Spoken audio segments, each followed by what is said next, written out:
gangguan pernapasan. Sebelumnya saya juga mau sedikit memperkenalkan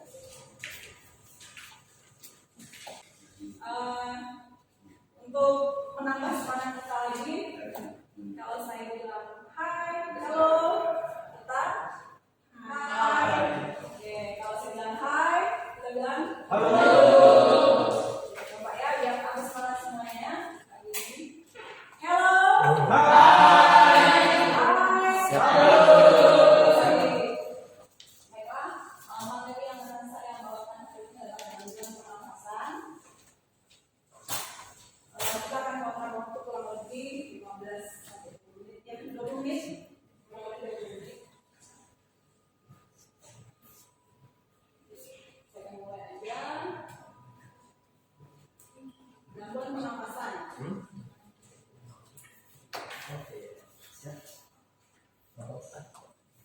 Kita hasil belajar yang didapatkan dari setelah mengikuti materi, peserta mampu untuk menjelaskan, peserta dapat menjelaskan tentang gangguan pernapasan. Pernapasan sendiri terdiri dari proses inspirasi, yaitu menarik nafas yang terjadi secara aktif, terjadi karena kontraksi otot pernapasan. Kemudian ekspirasi, mengeluarkan nafas yang terjadi secara pasif karena daya elastisitas paru atau refleks. Ya, kita bisa lihat dari gambar ini. Ada pernapasan pada dinding dada. Ada faktur dan sebagainya. Kemudian terima kasih. Masih semangat ya. Jadi pada pagi hari ini perkenalkan, saya Pak Jokan dari Bapelkes Semarang. Untuk sehari-hari saya dinas di Semarang ya, karena Bapelkes Semarang punya 2 kampus di Semarang dan di Salaman. Kemudian tempat tinggal saya dari Kudus. Jadi Bapak Ibu nanti ketika jalan-jalan dari Semarang atau ke sekitar Kudus bisa kontak saya. Barangkali kita bisa bertemu dan ngopi bareng. Kemudian kami ingin mengetahui Bapak Ibu dari mana saja. Ada yang dari luar Jawa? Ada. Boleh berkenalan, Mas? Nama saya Siswa Pak dari Siswa dari Nunukan. Di Dinas apa? Siswa? Jadi untuk memfokuskan kembali perhatian Bapak Ibu pada materi yang akan kita pelajari hari ini, kira-kira dari gambar ini kata apa saja yang ada. Jadi di sana sesungguhnya ada 6. Jadi, monggo Bu. kata page, Terus satu kata on, kata hotel. OR.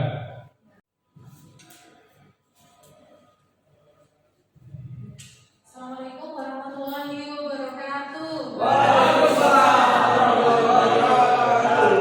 Selamat pagi Bapak Ibu. Selamat sekali ya Bapak Ibu. Oke, bertemu lagi dengan saya Putri Nada. Kemarin kita sudah ketemu ya waktu pembelajaran dasar-dasar EKG. Sekarang ketemu lagi dengan saya. Oke, jadi saya masih ingat ya beberapa ini teman-teman semua. Kita tidak perlu kenalan lagi satu persatu, tapi saya akan memperkenalkan diri saya lagi. Lanjut ya. Perkenalkan, nama saya Putri Nada. Saya biasa dipanggil Nada. Untuk sehari-hari saya bertugas di ICU RSUD Prambanan Sleman. Barangkali nanti kalau ada Ibu Ranti yang dari luar Jawa, kalau mau main ke Jogja bisa. Oke, lanjut ya. Untuk pemanasan dulu ya Bapak Ibu, bisa kita lihat untuk gambar. Ada yang tahu? Kambing. Ya betul, kambing apa? Nanti kuning. Ya, betul. Satu lagi.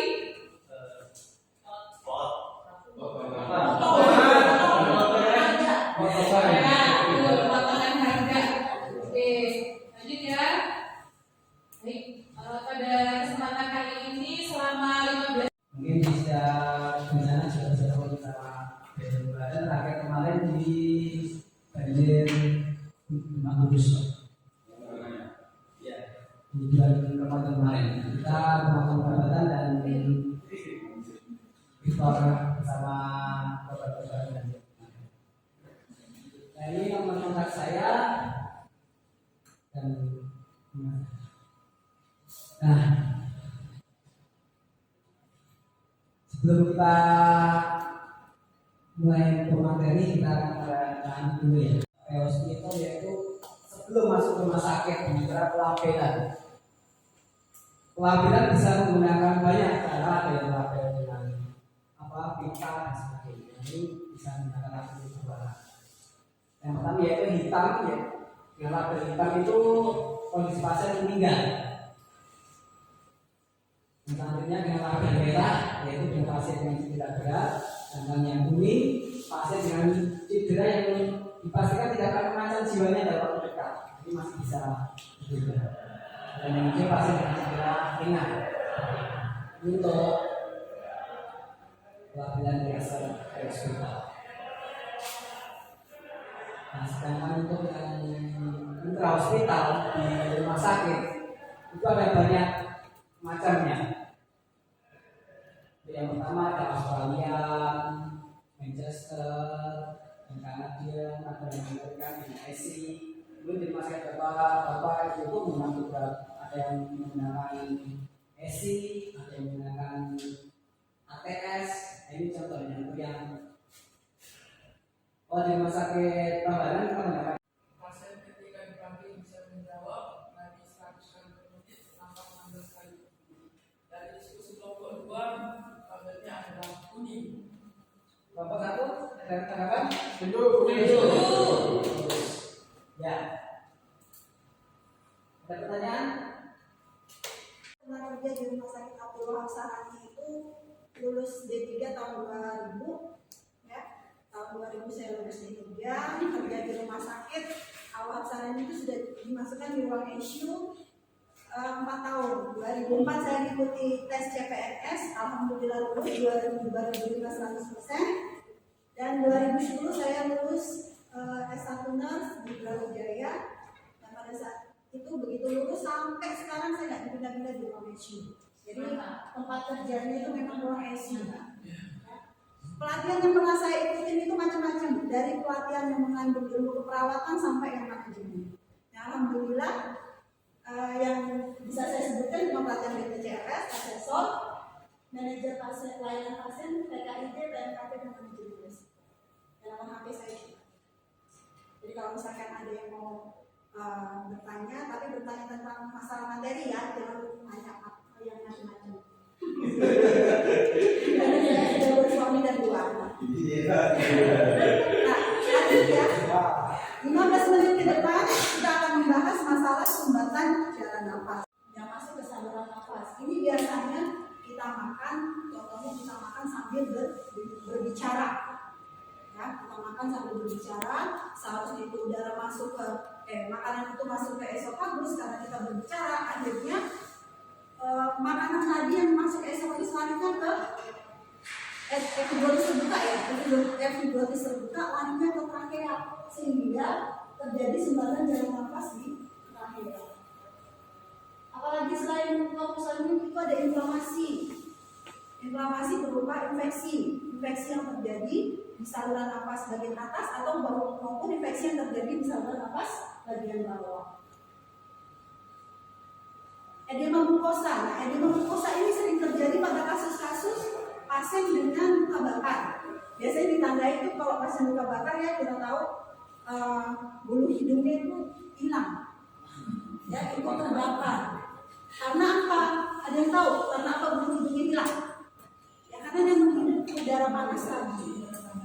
Ya, akhirnya terjadi inflamasi di saluran nafas sehingga bengkak.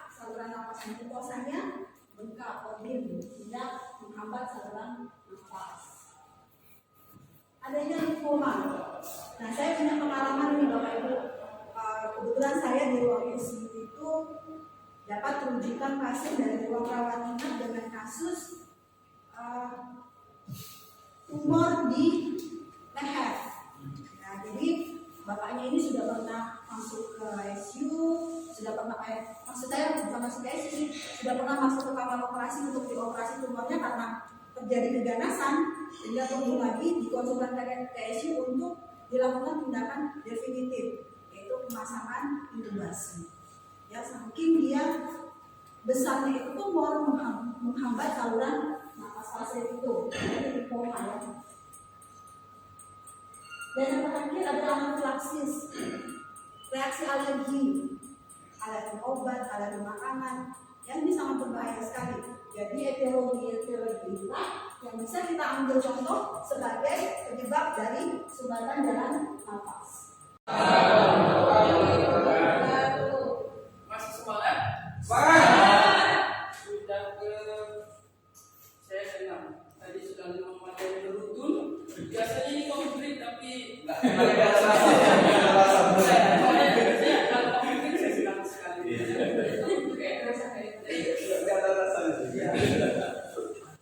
Dan saya adalah perusahaan gangguan sirkulasi. Kalau ini temanya berat-berat karena hubungan dengan sirkulasi dan sirkulasi yang ada dalam tubuh. Ini saya,